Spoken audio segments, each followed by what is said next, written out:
斯塔默刚访华回国，转头就对移英港人下狠手。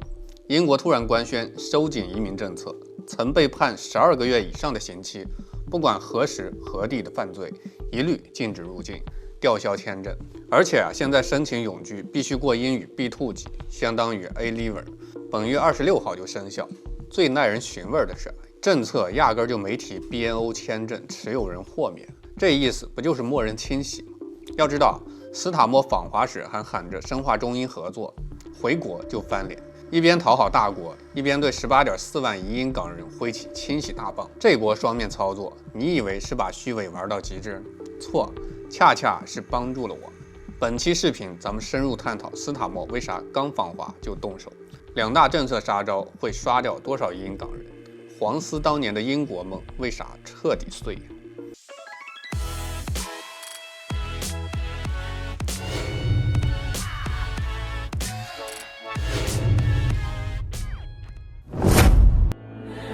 大家好，欢迎来到老文集，我是大张。今天聊的是可不是巧合，而是英国精心策划的取舍之计。斯塔默访华是为了抱中国的经济大腿，清洗移英港人是为了甩包袱。那些当年跟风移民的黄丝成了最惨的牺牲品。先给新来的朋友补个关键背景：2022年英国推出 BNO 签证计划，18.4万港人移民英国，其中不乏当年闹事的黄丝，以为到了英国就能高人一等。可他们万万没想到，自个儿只是英国的临时工具人、钱袋子。当年需要港人的劳动力、资金的时候敞开大门欢迎。这回斯塔默访华拿到合作红利，不需要这些冗余人口，就直接卸磨杀驴。更讽刺的是，英国内政大臣马曼廷访华，英国对逃离战争或迫害的人展现了极大的慷慨。放在过去这话简直让人笑掉大牙，但是放在现在呢，看起来就很和谐了。英国刚从中国拿到好处，转头就对移英港人动手。这里必须强调的是有案底的移英港人，所以也不是所有移英港人都是人家的投名状。咱们看痛点一斯塔默的双面算计，移英港人为何成弃子？要知道，斯塔默刚访华就动手，根本就不是巧合，而是蓄谋已久的取舍之计。他访华的核心目的是啥？是为了英国的经济利益。中国是英国重要的贸易伙伴、投资来源地。斯塔默需要中英合作缓解英国的经济危机，所以呢，访华时姿态放得很低，喊着深化合作、互利共赢。可合作是需要表诚意的，怎么表呢？清洗移英港人就是其中一步。一方面清理这些当年的麻烦制造者，能减少中英之间的摩擦，让中国看到英国的诚意。另一方面，英国经济疲软，18.4万移英港人给社会福利、就业市场带来巨大的压力。清洗他们能甩包袱，还能讨好英国本土民众，转移国内矛盾，真是一举三得。有网友调侃特别扎心，黄丝当年以为自己是英国的座上宾，结果没想到自己只是斯塔默访华的投名状，用完就扔，连句 Thank you 都没有。这话虽然残酷，但话糙理不糙。斯塔默政府心里跟明镜似的，中国的经济价值远比这些移英港人重要。为了抱中国的大腿，牺牲黄丝的利益，对他们来说根本就不算个事儿。史记说天下熙熙，皆为利来；天下攘攘，皆为利往。斯塔默的所有操作都是利益驱动，访华是为了趋利，清洗移英港人是为了避害。在国家利益面前，移英港人那点情感承诺根本就不值一提。那些天真的黄丝还以为英国会为他们负责，真是图样图僧破。更搞笑的是斯塔默访华时还提到支持中英教育交流，给中国学生开放更多签证、奖学金名额，比如每年60名联合培养博士生名额。一边对中国学生笑脸相迎，一边对移英港人挥起屠刀。这种差别对待真是把功利主义玩到了极致。移英港人得多扎心呢？当年以为自己高人一等，结果现在连中国留学生的待遇都不如，真是搬起石头砸自己的脚。痛点2，两大杀招锁死移英港人，黄丝无地可逃，每一个都精准戳中移英港人的软肋，尤其是那些有案底的黄丝，简直就是致命一击。第一杀招，12个月刑期，一刀切，有案底者直接驱逐。政策明确规定，无论犯罪何时发生，不管是英国还是海外，只要被判12个月以上刑期一律拒绝入境或者吊销现有签证。本月26号生效。这意味着啥？咱们先看个真实又诙谐的例子。有个黄丝当年在香港跟着闹事儿，被判了14个月。后来借着 BNO 签证溜到英国，以为能逍遥法外，结果斯塔默一回来，政策就落地，他直接就成了重点清理对象。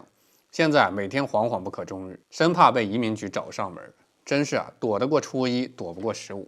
更狠的是这政策溯及既往，哪怕是10年前犯的事儿，现在照样清算。有网友调侃，斯塔默这是在搞历史清算。当年那些以为能靠 BNO 逃避责任的黄丝，现在恐怕要连夜翻自己的案底，睡不着觉。第二杀招英语 B2 级门槛，43%港人直接被刷。申请永居必须过英语 B2 级，相当于 A level 水平，听说读写4项全考。明年3月底生效。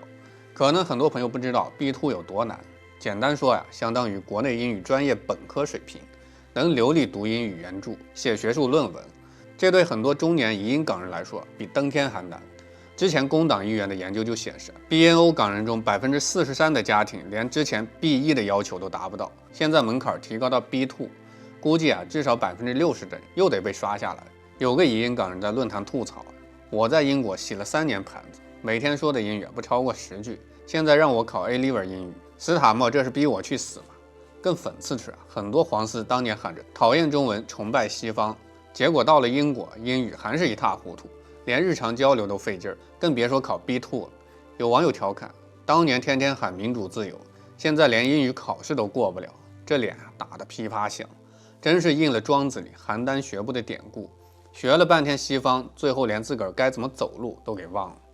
这2大杀招简直就是精准打击，有案底的黄丝直接被驱逐，英语不好的普通港人拿不到永居，最后能留下的只有少数有利用价值的精英。没错，人家只需要精英。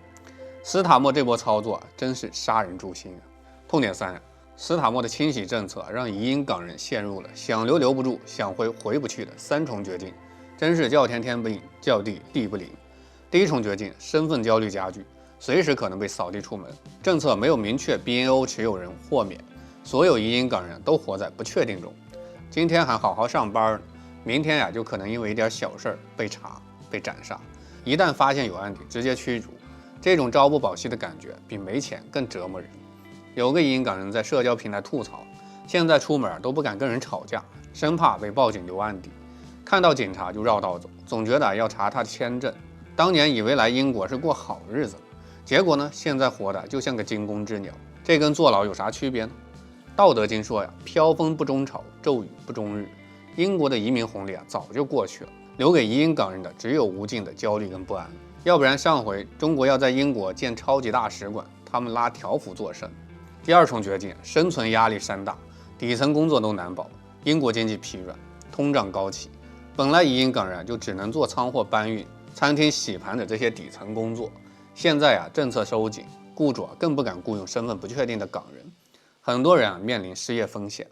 有个40多岁的移英港人，之前在香港开小超市，每年能挣几十万。移英后只能去货仓搬货，每天工作12个小时，工资还不到香港的1/3。现在这政策一出雇主怕他被驱逐，直接把他给辞退，他连房租都快交不起，在网上哭诉早知道代英帝国这么绝情，他死也不会移过来。现在钱没了，家没了，连活下去都费劲儿。第3重绝境，回流无门，陷入两头不到岸。很多移英港人现在想回香港，却发现已经回不去了。当年卖了香港的房子，辞了工作，现在香港房价高企，根本就买不起，人脉资源早就断了，想找工作比登天还难。更有甚者，当年放弃了中国国籍，现在想回流，连身份都成了问题。有个黄丝当年跟着闹事儿，移英后发现日子不好过，现在想回香港，可因为有案底怕被追究责任，只能在英国苟延残喘，每天活在悔恨中。这就是《论语》所说三思而后行。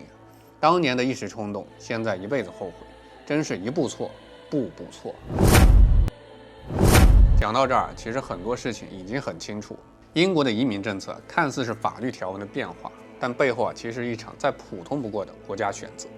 国家需要你的时候，你是伙伴；国家不再需要你的时候，你就可能变成负担、耗材。历史上这样的故事从来都不少。19世纪美国修铁路时欢迎华工，铁路修完以后却通过了排华法案。需要的时候叫 friend，不需要的时候就改规则，这就是国际政治最朴素的逻辑。韩非子里有句话说的特别冷静：国无常强，无常弱。国家之间没有永远的朋友，也没有永远的敌人，只有永远的利益。所以回头看这件事儿，其实并不是谁对谁错的问题，而是一个简单的现实：当一个人的命运完全依附在别人的政策上时，他的安全感就永远不会真正存在。我是大张，下期见。